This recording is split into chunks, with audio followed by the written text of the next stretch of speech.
Nyakora Ramogi Bethulo mar ndiko na namba en 3 Facebook Ramogi TV Kenya, mbui mar YouTube Ramogi TV Kenya, X @Ramogi TV KE.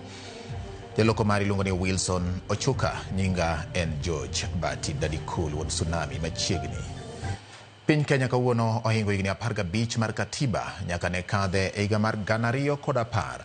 Jatend piny Kenya William Ruto otelo ne nyasi mar odiechieng'no e kar romo mar KICC. Ruto singo mar medo keto maino e kedo gi mibadhi e pacho ka kaka yor chopo dwaro mar katiba. Raila Odinga ma otelo ne ODM bende owacho ni en e kinde ma owinjore koro mondo rang kaka inyalo tim moko kuom lokruoge ne katiba mondo chenro odhi kare. Gin weche Nyakwara Ramogi ma otimore kama nyasi obagi kendo ne otele kod jatend piny William Ruto KICC Nairobi. Kapurwani motende kod weche mag katiba en ni ka Kenya koro hingo higni 15 mar katiba, turbin podigoyo mar rango ting' ma sirikal mamalo sekao e chopo kare dwaro mar katiba no, kata poni ok gisetimo gigo madwarore mamiyo katiba bedo kod thirruok. Jafwambo marwa Walter Nyambaga menyo pach jolony e wi kaka bad sirikal maduong' osedhach gi katiba manokadhi kendo sidhi 2010. Higa mar 2010 dwe mar 8 Kenya noyudo katiba manyien mane chiwo geno kod dongruok chung' kend mongirore e bede mag sirikal mar doho, menyo tije sirikal mamalo to kod kor gwenge. Higni 15 mosekalo gin okenge mage mosego kod piny owacho e singo mage.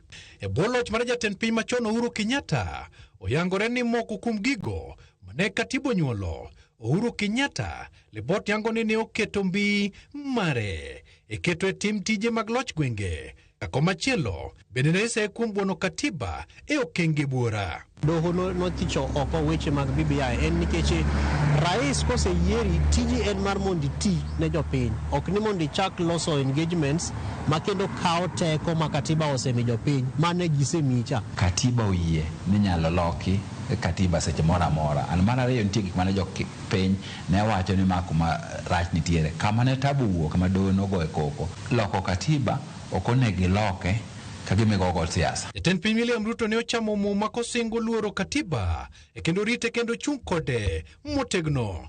Ruto ne ochako kod chiwo thuolo mar bedo kod teke wi pesa e kuom duol kata migepe mag piny owacho. Kata kamano to kata mana Uhuru Kenyatta to kod Ruto bende ne oromo kod ohinga mar doho kane otemo dhi ataro kod katiba karanyisi en temo chugo lemo mag jolop jotend migepe. Ka ministers waket namba gi mathis to assistant bwagol to bang' mano jatend piny nomedo to doho nyisa ni medo ni mokwongo ok gima ne katiba dwaro, to mar ariyo konego time to kaka itime ne kaka itime nade kaka itime. To gi dho ngere waluonge ni ultra vires manyiso ni tiyo gi teko mang'eny ma ok magi.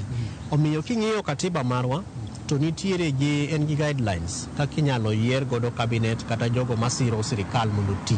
Omiyo kochopo kama koro iketo ofise ma onge katiba, mago jo Kenya bro dhi e court. Sirikende mosebedo bwo katiba manyien irango kaka mago mosedore kod gwandruok gi bede migepe ma katiba chuogo miyo ti kar kendgi. Jolony wacho ni mano osedok chien. Magima jatelo mar piny nyalo timo en ni mar mondo o support independent institutions kata independent commissions. Waseneno nitiere gigo mang'eny mitimo kaka sani wantiere gi Ethics and Anti-Corruption Commission, ikendo chako ket nyaka committee moro bende ma jatend piny wacho ni amane madhi konyowa. Sirikal mar Jubilee irango kaka mane ochako kelo digni e moko kuom chike mane katiba dwaro ni mondo chugi kendo ketie tim. Ranyisi en mano mar keto kare kwan mine gi joma chuo mane nie lemo mag telo moyangore kaka 2/3 gender rule. Nyaka wabed gi 2/3 to kwa dhi yiero ji to kaka gini dhi yudore nobedo tabu. Koro ywaruok osebedo nire kaka nwatim osetem gik moko mondo loke katiba omiyowa to kaka wadhi yude to kotimo nade okonyisowa. Ruto bende osethung kod joked ne ratich oganda kuom golo chik mondo chwal jolweny kata obila mondo rakre kod jong'anyo moseneno pacho ka. Jatelo mar William Ruto be nitie gik mosetimo maseche moko king'iyo to gidhi maber gi katiba, to be nitie mosetimo madhi maber gi katiba. Gima konyowa kaka jopiny en ni wan gi doho. Walter Nyambaga, Ramogi TV.